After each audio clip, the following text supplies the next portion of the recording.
Polisi mengusut 3 perkara korupsi yang diduga melibatkan penyelenggara. Ya, Pak Ugro dan semuanya, tadi sebenarnya kita menunggu ya pengumuman nama tersangka, tapi ternyata belum juga disampaikan. Yang dikatakan bahwa penggeledahan sudah dilakukan, tadi dipamerkan barang bukti, ada 15 orang saksi yang sudah diperiksa. Tapi sampai saat ini belum ada nama tersangka yang diumumkan, katanya dalam waktu dekat. Pak Ugro, pendapat Anda? Ya, kalau saksi yang paling banyak saksinya kasus pencemaran nama baik 140 saksi itu. Jadi begini, mungkin untuk semua penyidik lah, penyidik itu kan penyidik Polri, penyidik PPNS, penyidik tertentu sekarang. Tertentu itu ada BNN, KPK sama Kejaksaan. Jadi gini, mungkin orang mengartikan pasal 1 KUHP angka 4 di situ. Apa arti penyidikan? Katakan di situ bahwa penyidikan adalah serangkaian tindakan penyidik dalam rangka mencari dan mengumpulkan bukti atau alat bukti dalam rangka bisa membuat terang perkara pidana tersebut dan bisa menangkap pelakunya. Oke. Bukan berarti pelakunya terakhir, bukan. Sudah ditentukan dulu, awal adalah menentukan tersangka. Jadi kalau pelaku terakhir itu misalnya dia nggak bisa dicari, DPO harus dicari. Sampai nanti bisa diserahkan ke pengadilan. Nah, sekarang ini kan kalau ada peristiwa seperti dugaan pidana, ya mau korupsi, mau pembunuhan, pidana umum, atau pidana khusus lainnya, itu kan peristiwanya apa yang dilaporkan. Kemudian laporan polisi harus ada, model A, kalau korupsi biasanya model A, atau model B. Ya kan, karena saksi pelapor kan harus dilindungi oleh korupsi seperti itu. Oke. Ya, setelah ada laporan polisi, dibuat SPDP. Baru disiapkan pembuatan berkas perkara. Nah, berkas perkara kalau tersangkanya tidak ada, yang jelas berdasarkan 2 alat bukti sudah ditentukan nama tersangkanya sudah ada. Oke, harusnya Ya kan? seperti itu. Iya, nah ini proses selanjutnya. Kalau nanti tersangkanya sudah meninggal ditemukan ya, SP3 udah tersangka meninggal dunia. Ini sebenarnya penyidikan lebih mudah. Oke. Makanya saya katakan tadi kalau misalnya dalam satu pra-peradilan sekarang, saya belajar lagi nih, walaupun saya udah tugas 35 tahun, saya belajar baru lagi nih. Baik. Ya, kalau namanya penyitaan barang atau benda yang tidak ada kaitan dengan tindak pidananya, tindak pidana harus ditentukan nih. Oke, baik Itu Pak Ugro. dapat dibuat pra-peradilan, seperti itu. Oke, jadi Pak Yusuf, kira-kira kenapa belum juga diumumkan nama tersangkanya? Lebih dari 24 jam belum juga, singkat saja. Yang disampaikan tadi itu kan terkait dengan penggeledahan. Iya. Cuman sayangnya tidak menyampaikan apakah penggeledahan itu dengan izin pengadilan atau tidak. Penggeledahan menurut pasal 113 KUHP itu dimohonkan izin harus 2 hal yang disampaikan oleh penyidik. Pertama, lokasi. Oke. Yang kedua, ada dasar atau fakta yang dipercaya bahwa lokasi itu terkait dengan tindak pidana. Hanya Oke. 2 yang harus. Hanya 2 yang Hanya harus. 2 yang harus. Oke, baik. Kalau dari Pak Saud, kira-kira kenapa belum juga diumumkan nama tersangka? Sudah lebih dari 24 jam, kita belum tahu siapa yang tengah dibidik, apa yang harus dilakukan oleh polisi? Ya memang nanti perdebatannya itu kan kenapa undang-undang kita kan selalu pakai di depan itu barang siapa kan. Barang siapanya kan nggak jelas nih kan. Jadi maksudnya gini loh, memang nggak ada yang dilanggar, kalau nggak ya jelas mereka melanggar dong. Kalau memang melanggar, ini tidak ada yang dilanggar. Cuman jadi penanganan penindakan ini risikonya menjadi lebih tinggi dan tidak prudent. Dan ini sangat berpotensi untuk kemudian dimitigasi sampai nanti kemudian orang ini bisa jadi jaksa agung loh ini. Ya, padahal udah kayak gitu kelakuannya. Karena kita nggak bisa buktikan gitu. Kemudian dimitigasi dengan sebutan dari awal, itu barang di rumah gua tapi bukan barang gue. Gitu. Ya. Kan gitu kan? Itu yang saya bilang itu berisiko. Bisa terjadi pada Itu sebabnya kalau dulu sebelum undang-undang KPK ini diganti, kita pastikan dulu siapanya, baru kemudian kita geledah. Ya karena kewenangan beda. penyidikan masih kuat, Pak. Ya, jadi maksud Kewenangan saya penyidikan bisa menyadap. kita tanpa bicara izin itu risiko, masih kuat, gitu. kita bicara risikonya sangat besar. Nggak bisa dibandingkan. Karena bagaimanapun, ketika kita bicara penyidikan, Anda harus setransparan-transparannya. Ya. Penyelidikan memang Anda harus tertutup-tutupnya. Ya, Mungkin betul. 3 tahun, mungkin berapa bulan, ini sampai ketahuan adalah di lemari kayak begitu. Anda sebenarnya udah memastikan uang itu dia yang punya. Ya. Itu harusnya udah begitu, cuman ini kan jadi enggak gitu loh. Ya ini kan akhirnya dasolen dasainnya gitu loh. Yang tertulis dengan yang tidak tertulis. Oke. Itu penegakan hukum seperti itu. Orang lain ketawa. Di dunia lain nggak ada. Kamu geledak, kamu belum tentukan orangnya, nggak ada begitu. Itu berisiko tinggi. Kan kita udah sebutkan tadi, ada orang digeledah rumahnya sekarang jadi pimpinan partai, presiden sebelumnya yang punya partai itu. Ya, jadi maksud saya, resiko ini loh Pak. Ya yang akhirnya dunia internasional bilang, kok begini ya cara memberantas korupsi? Jadi Anda memberantas korupsi tidak prudent, tidak transparan, tidak akuntabel, dan ini syarat dengan konflik kepentingan. Saya mengatakan gini, memang gini polisi harus ditangkapin oleh jaksa, jaksa harus ditangkapin oleh polisi, polisi harus nangkapin KPK, KPK harus nangkapin polisi, KPK harus nangkapin jaksa. Itu yang benar tuh begitu. Tentara jadi bahas. Ya check and balance. Ya jangan kita jadi takut dengan bertindak itu. Tapi ketika itu mau dilakukan tidak prudent, ya perang bintang, perang bulan gitu loh. Ya kan? Gitu. Jadi ini yang maksud saya, jangan ragu untuk menentukan. Kalau memang Anda 2 bukti, cuman cari 2 bukti. Minimal. Susah. Minimal. Kenapa mesti ragu? Nggak, untuk memulainya penyidikan loh.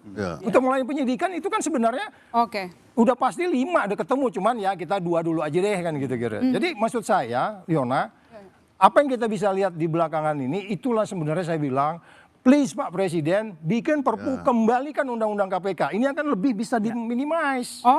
Supervisinya jadi jalan. Ya kemudian teman-teman di apa juga di Kompolnas nggak terlalu sulit kan untuk supervisi kan gitu. Pak Saud. Jadi Pak Said Didu, jadi menurut Anda tadi kan kita dengarkan Kabid Humas bilang bahwa ini menjadi atensi Presiden dan diduga ataupun mereka yakin akan ada tindak pidananya. Saya pikir tadi itu apa ya, kaset kusut daur ulang, penjelasan sebenarnya sama. Tidak ada kemajuan apapun kecuali menunjukkan foto barang yang disita. Yang menarik itu dari money changer uang dagangnya orang diangkut semua. Itu kan uang dagangnya bisa money jadi changer, iya kan? Nah, maksud saya begini, sekarang semakin saya was-was, dugaan publik kalau ini tidak dibuka semua, maka dugaan publik menyatakan terjadi negosiasi di balik layar untuk membatasi siapa tersangkanya. Ya, itu yang pertama. Yang kedua, ini menyatakan bahwa ini memang tidak murni pemberantasan korupsi nih. Ini ada persaingan. Kenapa takut sekali mengumumkan? Jangan salahkan kalau kita berpikiran gitu kan. Karena ketakutan transparan. Nah, itu yang sangat-sangat menurut saya. Ini saatnya Presiden menurut saya sudah hampir 2 tahun menjadi Presiden. Saatnya sekarang yang lain sudah mulai dibenahi walaupun belum bagus. Tapi 3 lembaga hukum, kejaksaan, kepolisian, KPK, benahilah segera agar negara ini agar sesuai dengan cita beliau. Nggak berisik kayak begini. Ya nggak berisik kayak begini. Kalau begini terus, ini cita-cita beliau untuk memberantas korupsi, untuk mengini oligarki tidak jalan karena tidak membenahi. Baik. Jadi Pak Slamet, apa yang harus dilakukan oleh Presiden untuk membenahi kepala negara mengatakan kemarin bahwa semua harus introspeksi diri katanya. Ya betul, ada pesan dari Presiden bahwa TNI, Polri dan juga Kejaksaan adalah milik rakyat. Nah, dalam kajian politik saya mau menggarisbawahi apa yang tadi dikemukakan Bang Said Didu itu.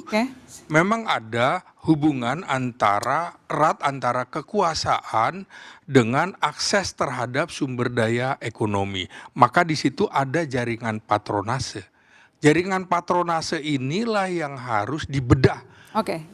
Sampai sejauh mana. Jadi aset menjadi sumber kekuatan politik. Kekayaan juga menciptakan loyalitas jaringan. Maka jaringan juga akan memberikan perlindungan terhadap pemilik aset. Dan perlindungan tersebut juga akhirnya memperbesar posisi tawar-menawar politik. Maka ini tidak muncul.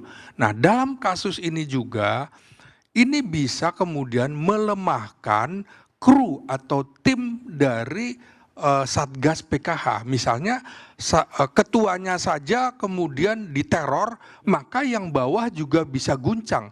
Ini yang kemudian harus dibaca oleh Presiden. Kalau mau membersihkan lantai yang kotor, pakailah sapu yang bersih. Kira-kira begitu. Baik, saya ke Pak Sulaiman. Jadi apa yang harus dilakukan kepala negara melihat ada 2 APH dan 1 negara yang berkonflik? Ya, sekarang saatnya kepala negara untuk turun mendamaikan 2 ini dan 1 si tentara juga. Jadi meletakkan, kan perintah presiden untuk menjaga ini. Itu perintah presiden. Nah dengan adanya situasi sekarang, presiden juga harus bisa memerintahkan ini segera diselesaikan.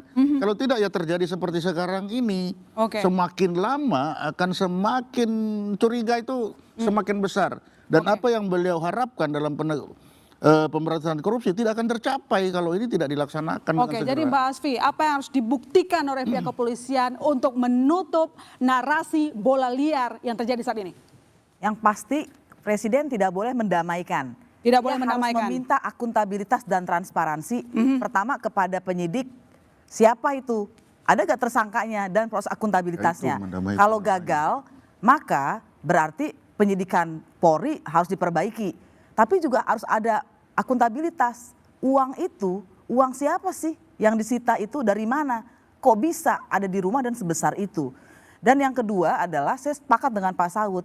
Kita ternyata melihat seperti ini, kita masih perlu KPK yang beneran, yang tidak berpihak pada politik dan tidak dikendalikan politik. Karena kalau ada penegak hukum dikendalikan politik, maka cuma ganti-ganti aja orang jadi korban gitu kan. Baik, Pak Manwarar, jadi apa yang harus dilakukan oleh kepala negara untuk TNI? Karena kan kita lihat sekarang yang jadi persoalan Perpres nomor 6 tahun 2025. Jadi saya kira presiden tidak mendamaikan apa-apa. Karena kewenangan dia sebagai pimpinan eksekutif tertinggi, dia harus melakukan perintah pembenahan ini. Salah satu yang harus diingat bahwa pembenahan yang harus dilakukan sebenarnya di dalam suatu proses pidana harus mengikuti pola yang disebutkan integrated criminal justice system. Seharusnya kalau saya melihat presiden harus memerintahkan polisi lah sebagai penyidik, kejaksaan jangan ada penyidik lagi, dia penuntut umum. Sehingga arus daripada perkara jalannya sampai ke pengadilan adalah melalui penyidik kepada penuntut kepada pengadilan. Itu salah satu yang harus dilakukan. Yang kedua tadi setuju saya dengan Pak Situborang. Dalam kondisi sekarang harus dikembalikan KPK itu pada posisi yang dulu. Yang dia akan menangani para penegak hukum terutama pejabat-pejabat publik dalam perkara korupsi. Yang ketiga saya tadi sangat lagi melihat bahwa kita tidak mengambil kesimpulan cepat.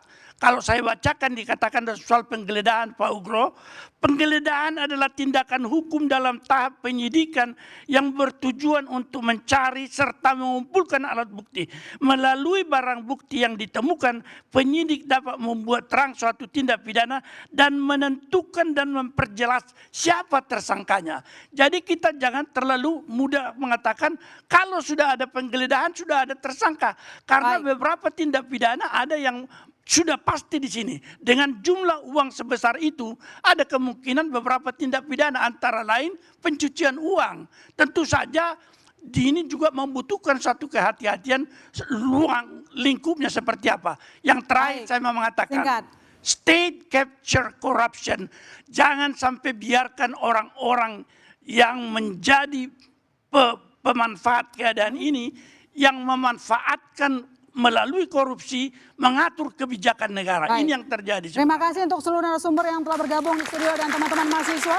Yang demikian saudara, saya masih keluarga dan pamit. Sampai jumpa minggu depan di Bola Liar.